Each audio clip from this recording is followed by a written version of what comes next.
Welcome to the installation explanation video of the HPLIS injector system. So right here I'm going to go through some of the components. We are seeing here the controller for the stem when it is present. We see here the actual injector unit. Right now it has a non-heated stem in it.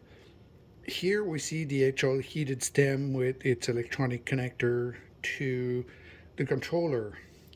We also have the injection trigger valve. So here we actually have the gas coming in. That is the exhaust.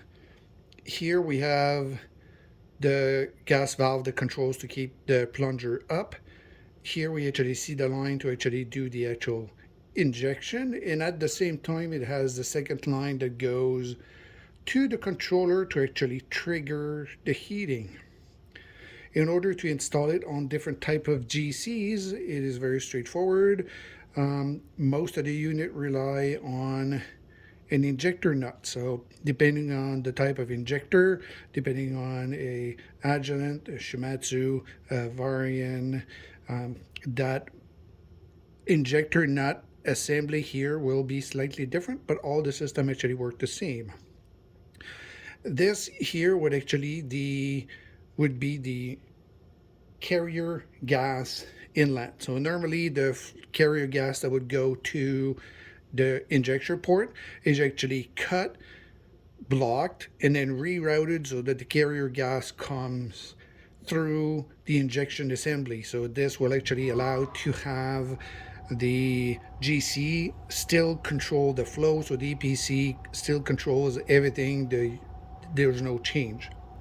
So once you're all installed, so what I'm going to do now is I'm going to actually activate the stem, the injector. We're going to see the stem go down, and we may actually be able to see the stem here, the heated stem, actually either turn red or sometimes we see it smoking depending on the actual adjustment. So the only thing I'm actually going to do is energize the relay here. That relay is available in different voltage, and this would actually be connected to the GC, where you would simply connect the GC and then trigger the injection. Once the injection has been triggered, the power supply will turn on and will heat up the stem. At the end of the injection cycle, once the power is taken off, the stem actually just retracts inside and is ready for the next sample. The sample chamber is here.